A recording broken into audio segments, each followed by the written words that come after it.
तेलंगाना में एसएससी इम्तहानात के नताइज 30 जून को जारी किए जाएंगे। एसएससी बोर्ड के ओहदेदारों की जानिब से नताइज की इजराई से मुतल्लिक़ तैयारी मुकम्मल कर ली गई है। कल यानी जुमेरात को सुबह 11:30 बजे वजीर तालीम सबिता इंदिरा रेड्डी के हाथों नताइज की इजराई अमल में आएगी। 23 मई ता 1 जून मुनक़िद एसएससी इम्तहानात में जुमला 5,09,275 तलबा ने हिस्सा लिया था।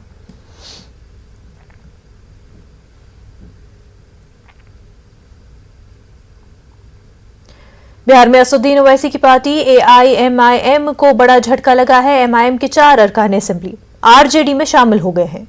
बिहार में एमआईएम के रियासी सदर अख्तरुल ईमान को छोड़कर 4 अरकान असेंबली आरजेडी में शामिल हो गए। आरजेडी के दामन थामने वालों में शाहनवाज आलम, मोहम्मद अंजार नईम, मोहम्मद इजहार असफी, रुकनुद्दीन शामिल हुए हैं। इसके साथ ही आरजेडी असेंबली में सबसे बड़ी पार्टी बनकर आ गई है। अब आरजेडी के पास 79 अरकान असेंबली हो गए हैं, वहीं बीजेपी के पास 77 अरकान असेंबली है। बिहार में सियासी उलटफेर हुकूमत पर कोई असर नहीं पड़ेगा। ओवैसी का साथ छोड़ने वालों ने कहा कि वो मुल्क के मौजूदा हालात को देखते हुए महागठबंधन को मजबूत करने के लिए आरजेडी में शामिल हुए हैं।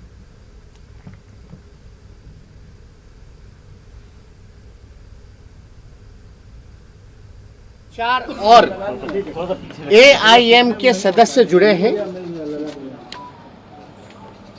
जोगीहाट से शहनवाज भाई, मोहम्मद अंजार नईमी जी बहादुरगंज से, मोहम्मद इजहार अशफी कोचाधामन साहब कोचाधामन से और सईद रकनुद्दीन अहमद जो 22 से जो है जो एआईएम में थे, यानी एआईएम को 5 सीटें मिली थी, जिसमें कि 4 विधायक, ये चारों विधायक राष्ट्रीय जनता दल में जुड़े हैं और पार्टी ने स्वीकार्यता दी है। जो है चारों विधायकों की पेशी आदरणीय अध्यक्ष जी के समक्ष हम लोगों ने रख दिया। हम लोग मिलकर के भी आए हैं और आप ताल्लुक राष्ट्रीय जनता दल से पुराना रहा है। 2005-10 में लोगों ने चुनाव भी लड़ा है और शहनवाज भाई तो 2015 में विधायक ही थे राष्ट्रीय जनता दल के।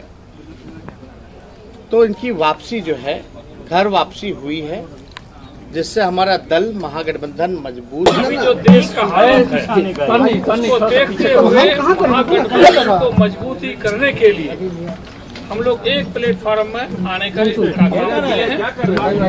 एआईएमआईएम ने मौका दिया, हम इसके लिए उनका शुक्रगुजार करते हैं। सदर कुल हिंद मजलिस इत्तेहादुल मुस्लिमीन असदुद्दीन ओवैसी ने कहा कि मजलिस मध्य प्रदेश के बल्दी इलेक्शन में हिस्सा ले रही है। उन्होंने उदयपुर कत्ल मामले की मजम्मत की और सहाफी मोहम्मद जुबैर की गिरफ्तारी को गलत बताया। नुपुर शर्मा को गिरफ्तार करने का मुतालबा किया। ओवैसी अग्निवीर को धोखा करार दिया। उन्होंने कहा कि अग्निवीर मुल्क की सिक्योरिटी के लिए खतरा है, इसको वापस लेने की मांग की।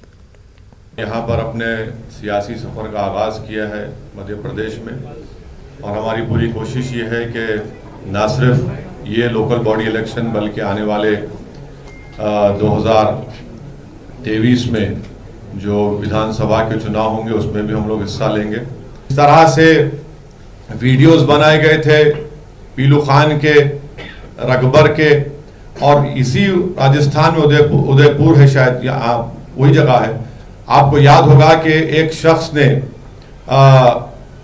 एक बंगाली लेबर को जो मुसलमान था उसका भी वीडियो बनाकर उसको इसी तरह हैक किया, फिर उसको जलाया।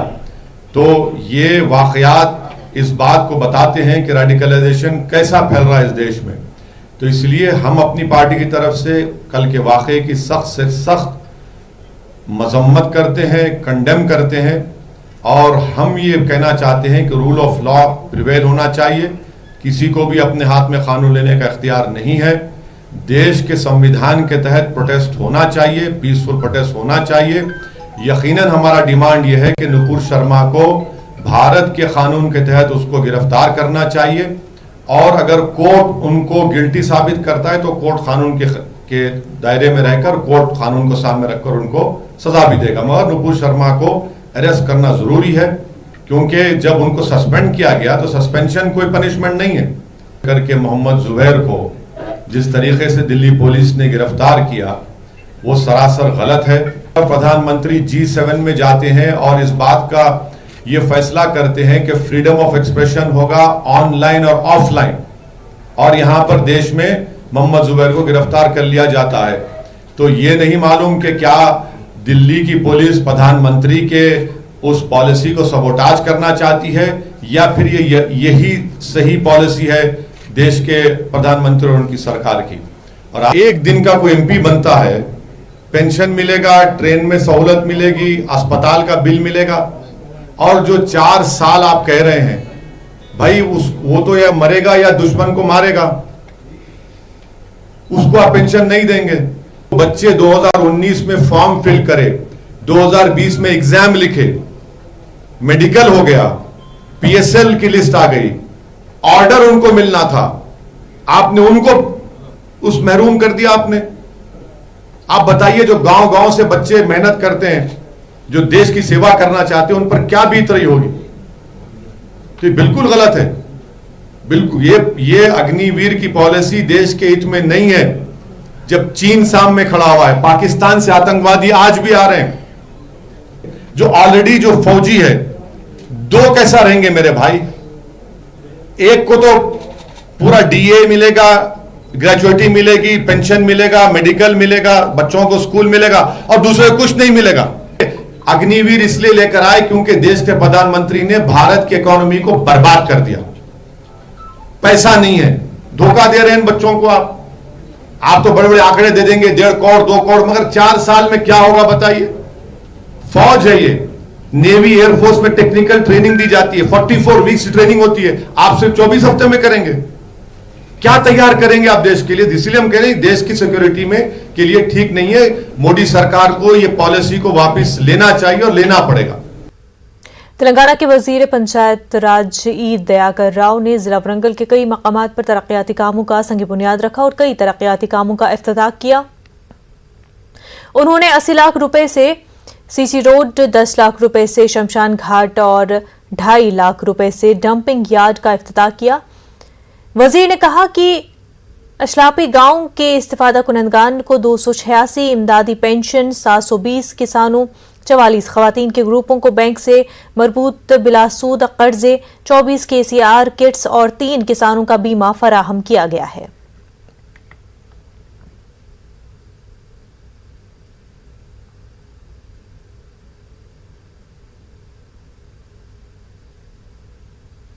हैदराबाद के मुखालिफ इलाकों में PM मोदी के फ्लेक्सी लगाए गए हैं, जिसमें वजीर आजम मोदी की तस्वीर के साथ बाय बाय मोदी लिखा गया है।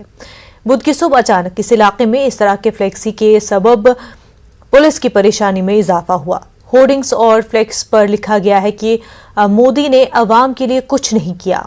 वाज़ेह है कि 3 जुलाई को वज़ीर आज़म परेड ग्राउंड सिकंदराबाद पर एक रैली से खिताब करने वाले हैं। नोटों की मनसूखी, सरकारी इदारों की फरोख्त, ज़रूरी क़वानीन, अग्निपथ स्कीम के खिलाफ ये होर्डिंग लगाई गई हैं, जिसमें यह भी लिखा है कि वज़ीर आज़म काला धन वापस लाने में नाकाम रहे। ये होर्डिंग्स किसने लगाए हैं, इसका पता नहीं चल सका है।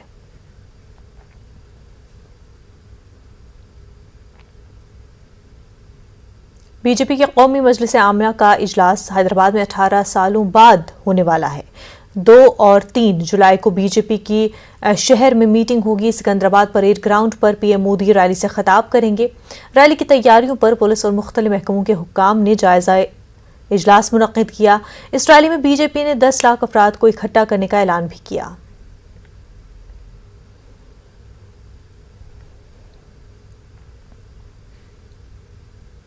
MS ग्रुप ऑफ इंस्टीट्यूशन ने इंटरमीडिएट के नताइज नुमाया मुजाहरा किया है।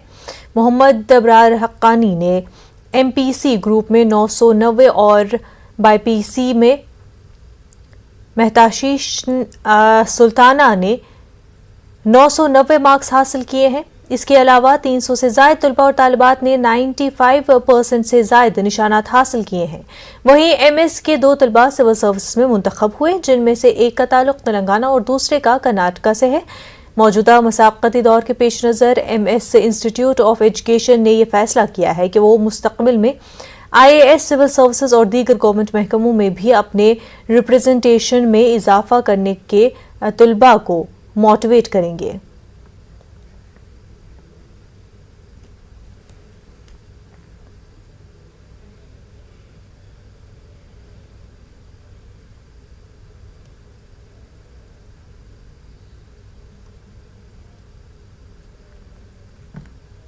तो आपको बता दें कि जनूब MS ग्रुप ऑफ इंस्टीट्यूशन ने इंटरमीडिएट के नताइज नुमाया मुजाहरा किया है। मोहम्मद अबरार हक्कानी ने MPC ग्रुप में 990 और BPC में मेहताशीन सुल्ताना ने 990 मार्क्स हासिल किए हैं। इसके अलावा 300 से जायद तलबा और तालिबात ने 95% से जायद निशानात हासिल किए हैं। एक लड़का 990 मार्क्स लाके स्टेट के टॉप मोस्ट लिस्ट में है और एक लड़की BPC में वो भी 990 मार्क्स लाई है। मेहताशीन नाम है इस लड़की का। अल्हम्दुलिल्लाह, ये बहुत अच्छी बात है। कोविड बैच कहलाता, जो बच्चे SSC में कोविड की वजह से सब बच्चे पास हो गए, तो वो बैच है। उस बैच में बच्चे मेहनत करके, और शायद गालिबन फर्स्ट ईयर में एग्जाम्स लिखे थे लेकिन सबको पास कर दिया गया था।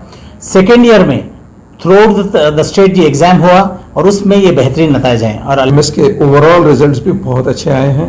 चंद बच्चे कुछ किसी वजह से मिस हुए हैं, लेकिन ज़्यादातर बच्चे अल्हम्दुलिल्लाह कामयाब हुए और 90% से ज़्यादा हमारे पास करीब 300 स्टूडेंट्स हैं जो 90% से ज़्यादा स्कोर किए। ये एक बहुत अच्छी साइन है।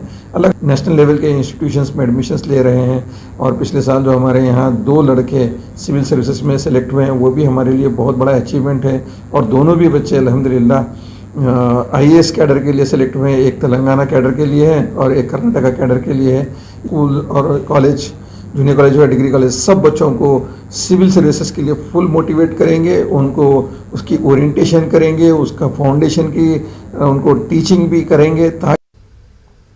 जनूब मगरिब मानसून तेलंगाना और आंध्र प्रदेश में सरगर्म हो गया है। तेलंगाना के अलावा हैदराबाद के कई मकामात पर पिछले 3 दिनों से मौसम सर्द है। बाज़ मकामात पर बारिश हो रही है। हैदराबाद महकमा मौसमियात ने भी रियासत के बेशतर मकामात पर बारिश के पेश नज़र येलो अलर्ट जारी किया है। महकमा मौसमियात ने आज और कल शहर हैदराबाद के अलावा शुमाली तेलंगाना के अजला में बारिश की पेश कयासी की है। इसी तरह महकमा मौसमियात ने मगरबी GHMC के हदूद में भी बारिश की पेशनगोई की है।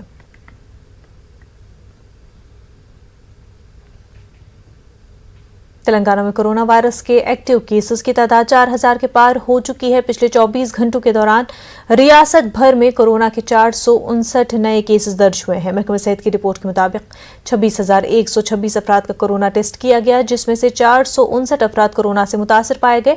ग्रेटर हैदराबाद की हदूद में सबसे ज्यादा 232 नए केसेस दर्ज हुए हैं। इसी तरह जिला रंगारेड्डी में 60, संगारेड्डी में 54 और मिर्चल मलकाजगिरी में 28 नए केसेस दर्ज हुए हैं। कोरोना के बढ़ते केसों को लेकर मरकज ने भी तशवीश का इजहार करते हुए बड़ी इज्तिमाओं और यात्राओं पर पाबंदी आयद करने का रियासतों को मशवरा दिया है।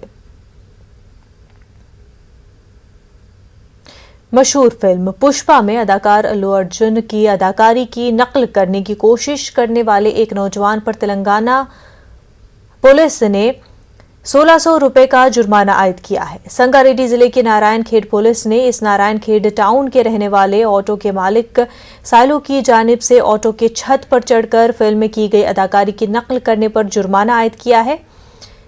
इस नौजवान ने 24 जून को टाउन के राजीव चौक के करीब ये स्टंट किया था।